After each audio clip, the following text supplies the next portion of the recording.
Hi everybody, I'm Bree the Plant Lady. Hey, I'm Savannah, Bree's intern. I'm Abby. And I'm Aim the gardener. And today we are celebrating Savannah's last week in her internship by coming to the Raulston Arboretum for her first ever visit. So we are going to create an awesome, one-of-a-kind garden tour for you today here at the Arboretum in Raleigh, North Carolina, part of NC State's campus. Yo. I can only do thumbs up. It's a cool water feature, isn't it? Yeah. And these maidenhair ferns stay planted year round.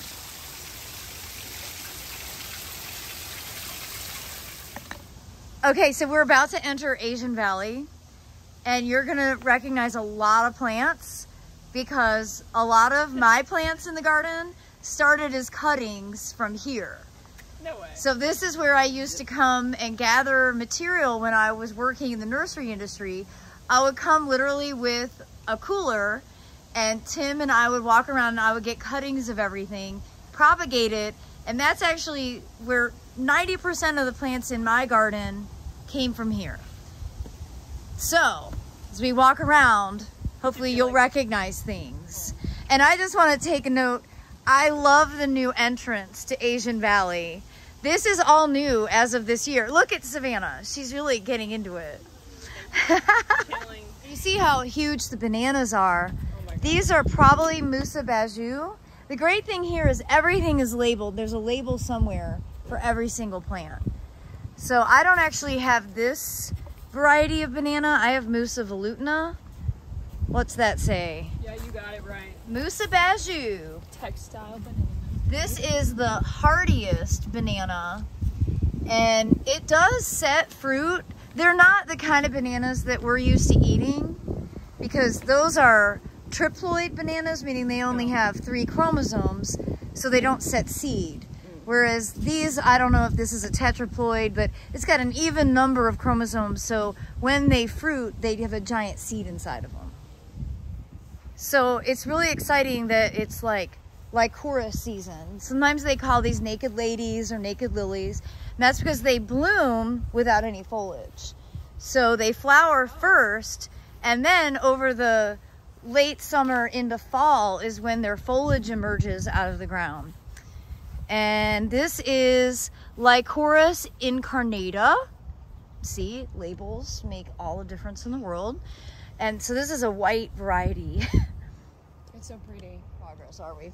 Right behind the Lycoris is Hedychium coccineum, and you can see these are just getting ready to start flowering. I love this flower structure even before the blooms come out.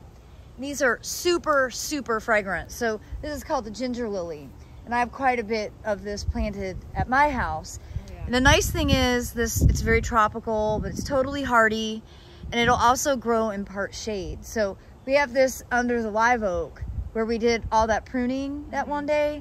This is planted out there. So we were just talking about how I used to come and get cuttings, and how that was, not only was it legal, it was encouraged. So J.C. Raulston, who this Arboretum is named for, his mission was to increase the diversity of plants in the wholesale tree and shrub trade. And by doing that, he would collect the plants, grow them here, and then invite all the nursery people to come and gather the cuttings so that they could grow them in their inventories and make it so that new interesting plants would make it into the marketplace. Oh. So they've continued that mission, and it's obviously, it's not for home gardeners to come and chop up plants, but for people in the industry, particularly with propagation facilities, you can come with permission and gather material so that, you know, the same 20 plants don't endlessly get circulated in the nursery trade. Yeah. So I think there's close to 10,000 taxa planted on this 13-acre property. It's intensely gardened, and we've done other tours here. You've met Tim, my good friend Tim, over the years, and he's one of the head gardeners here, and honestly, he knows every single plant that's planted here. He's an incredible resource. We're going to lunch with him. Can't wait. And this is one of the coolest new Carex that everybody should be growing. I don't have this yet, and I really need to get it. It's Carex scaposa. I always want to add an I. Carex scaposa. You see it's got this really broad leaf and these really cool pink flowers. And actually these flowers are really good in cut flower arrangements. They last a really long time. To the Chinese garden, which, wait, what's blooming over there? Oh, that's a crepe myrtle. So you know that really big crepe myrtle that I was telling you the bark is peeling off? Oh yeah. Okay, so that's Lagerstromia farii, which is a really large growing species. So walk over here and check out this plant. Oh my gosh. Wow. It looks like a redwood. Right? It's the most incredible. And this is why you shouldn't murder your crepe myrtles, because they have incredible structure. And I mean, look at that striated bark. Isn't it the most exquisite thing?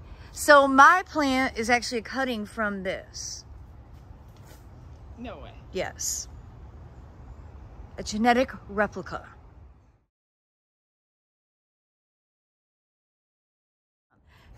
Did you guys know the Lath House is a really awesome structure for zone bending?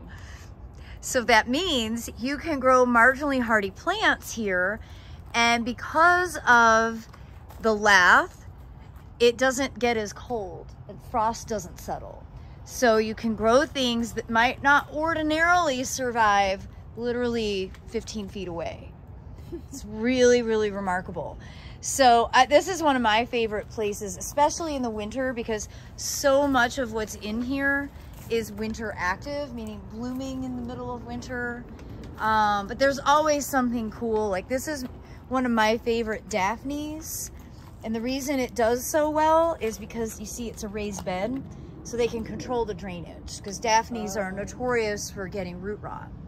I happen to really love this, and I have never seen an Ajuga that looks like this, but isn't that so cool? Looks like a holly. It really doesn't. Incredible variegation. Lots of hydrangeas. I mean, I don't actually know what this vine is. So for the perennials in here, could you plant them like in your garden and have them die off and come back?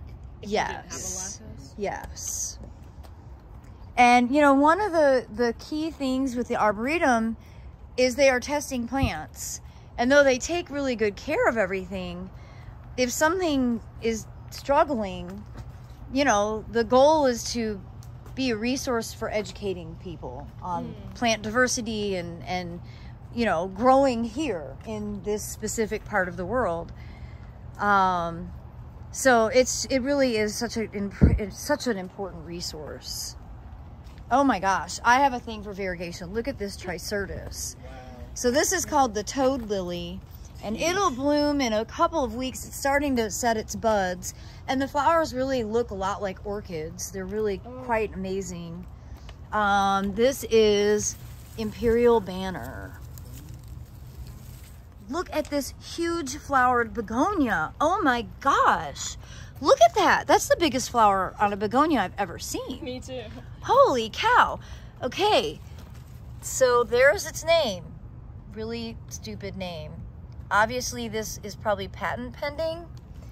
That's what they do. They give code names for the cultivar, and then they register the like the branded name.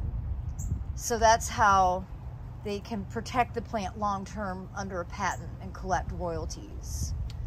So it's an important thing for plant breeders to be able to earn income, but it's a little stupid when the cultivar name is a bunch of stupid letters that don't make any sense. Like, who would remember that? But that's the purpose. That way you use the trademark name, Hot Coral. I think the ferns in here are some of the most incredible. Hazia, I'm not familiar with this species at all. Gosh, I want it. This is a really cool crested Coniogramme. See how it gets these like kind of cool split edges. Isn't that amazing? It looks like something underwater. It really does. It looks like coral. And of course this adiantum is so nice. And just really great ground covers. I don't actually know what this ground cover is, but I really like it. Just kind of meandering through here. Another Tricertus. No, sorry, this is not Tricertus. This is Disporum. I like that variegation. Oh, here. I bet this is the name of this ground cover. Oriocaris. I am not familiar with it, but I might have to see if Tim will let me take a little piece home. This is a pretty hydrangea. Let's find the name on that. It's like really double. I like the lavender. Does it have a label? Yeah, Ardisia crenata. Oh, Ardisia is this right there. This is the Ardisia. And that is for the Begonia. I bet the label... There it is. Oh, here we go. Another one with a really silly name, but the trademark name is Forever and Ever Together. Aw, cute. So, there you have it. I've never seen this one for sale, but it's pretty.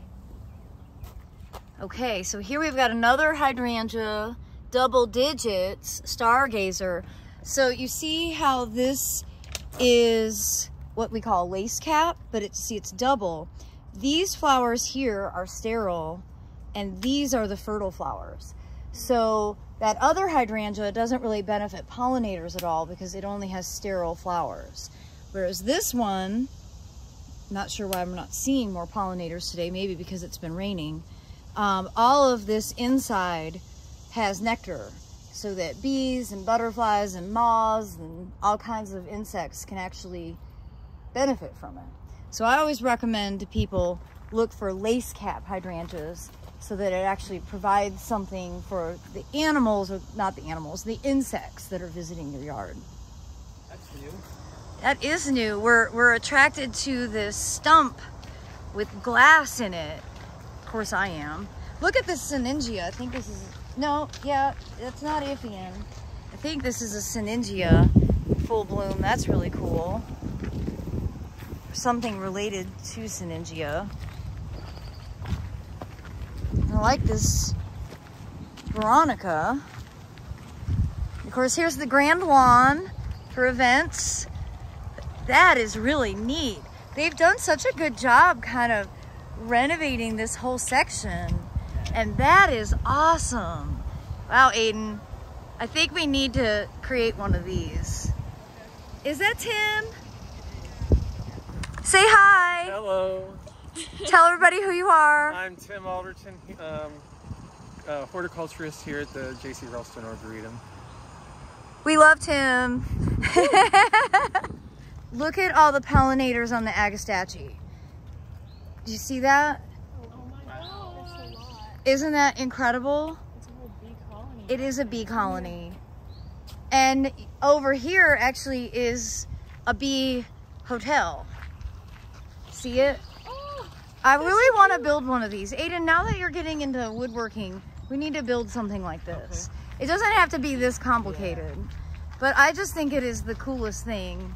And they, you know, change the materials as they rot out, but like solitary bees don't form hives, and they make their homes in these little holes of like bamboo and bricks, and see, you could just drill into blocks of wood. Oh, that's super easy to make. So yeah, I think. Do they make any honey then, or no? No, these are not for honeybees. These are for lots of other species of bees and other insects, wasps and other things too use it. No way. So mine aren't blooming this year because of the ambrosia beetles, but you see they flower like this, and then they set, these are ornamental. I mean, you could eat them, but they're not anywhere near the size of like the kind we're used to eating.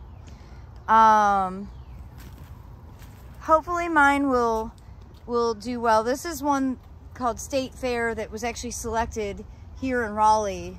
I think Tony Avent named it. And so it has better cold hardiness, but again, not resistant to ambrosia beetle.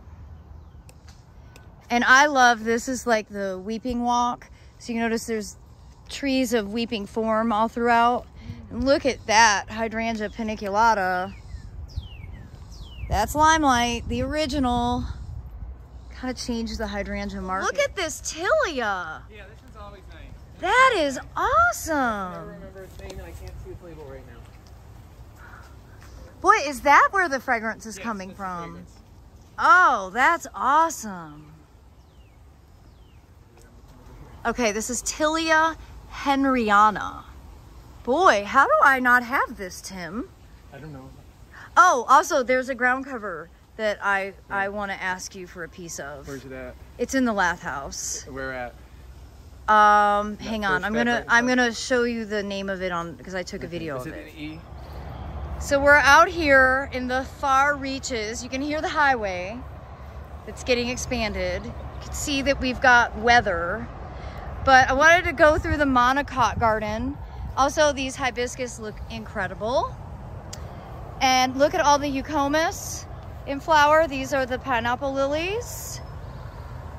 And the Monocot Garden is really cool. Monocots are plants that when they germinate, they only have one leaf. So this includes lilies, palms, grasses, you know, hedychium, crinum, asparagus, bananas. It's just I think it's a really cool way to distinguish a group of plants based off of a physiological characteristic. And this garden to me is interesting 12 months out of the year. It's my favorite ornamental allium. This is Allium Millennium. And you can see pollinators love it. It's very jungle-esque with bananas and palms and cannas and crinums and hedychium. Yeah, that's so weird. Look at that. That So looks like cool. Cleopatra? No, Primus. Mrs. Hannibal's form. So, oh no, I'm sorry. That's the label for crinum. This is a canna. I think this is Cleopatra. This is my favorite place because this is where they grow food. And this is the yurt, the home place of the children's gardening programs, which Elizabeth Smith Overcash does the most incredible job with. And you see this is a totally foodscape space. So you've got persimmons and corn and kiwi and obviously squash and zucchini, sunflowers. There's a giant fig. That's our hydroponic systems up there on the deck. Not doing super well. But I love this garden. I think it's just so much fun. Look, there's a program in action right now. The yurt is so much fun. Look at how cute they planted a suitcase. It's the Italian garden, you see? So all the different herbs that are used for cooking Italian food. That's awesome. Oh, look at their tomatoes. Ooh, look, they've got purple cotton. And eggplants and okra. Ooh, they've got perfect okra, you guys. I love okra, and that is the perfect okra for harvesting right there. Camellia.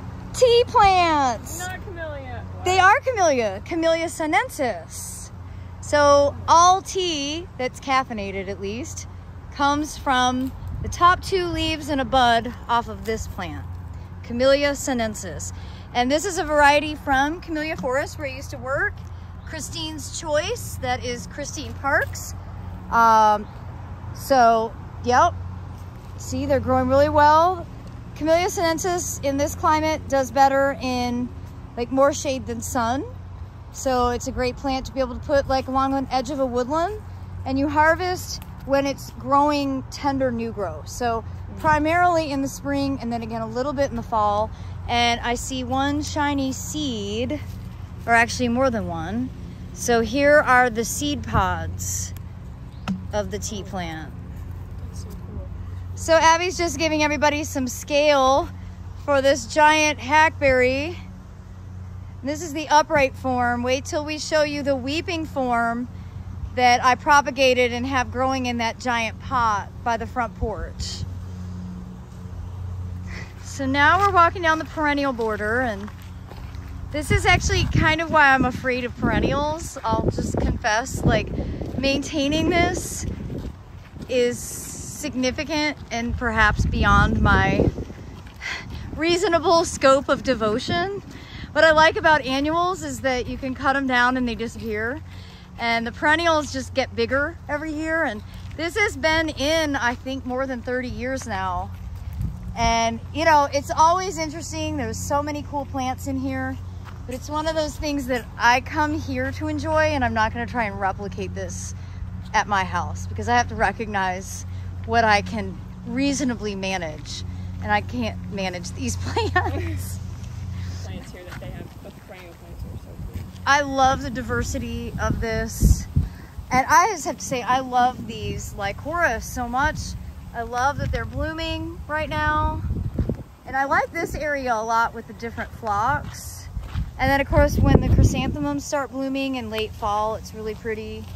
Like, this is a section of this massive perennial border that I think I could like wrap my head around. But the entire thing is kind of a daunting concept. Okay, so now we're entering the Geophyte border, and this has a lot of really cool plants. So a geophyte, there's the explanation. Basically, it's a plant with a bulbous root system. So you're gonna see things like crinum, calla lilies, lots of rain lilies, cardiocrinum, dahlia, all things that have basically a tuber or a bulb. Again, kind of creating a border based off of a physiological trait, which I think is an interesting way to group a bunch of plants together. We are so lucky to be here when the Lycoris are blooming, and this one's really nice. This is Lycoris Rosia, and look at that like blue tip. That's gorgeous. That is so cool. When you get a cutting, it's a cute little... It's a sweet little thing. It was in a 4-inch pot, you know. Yeah, here we are with the weeping hackberry, Celtis sinensis, green dragon, and you can see how enormous it is. And of course, this is the one that I have growing in a giant pot. I'm training it to kind of create a roof over the front sidewalk. It's going to get way bigger than the space that I have allowed for it to grow. And I've been telling Savannah all summer, oh, wait till you see the plant I propagated it off of. And now you're seeing it. It's a little bigger than I expected. Just a little. Of course, we couldn't leave the Arboretum without coming by the 2 epic Crepe Myrtles. Truly the most, I think the most amazing trees in North Carolina. So here is Fantasy. And look at that, isn't it so spectacular?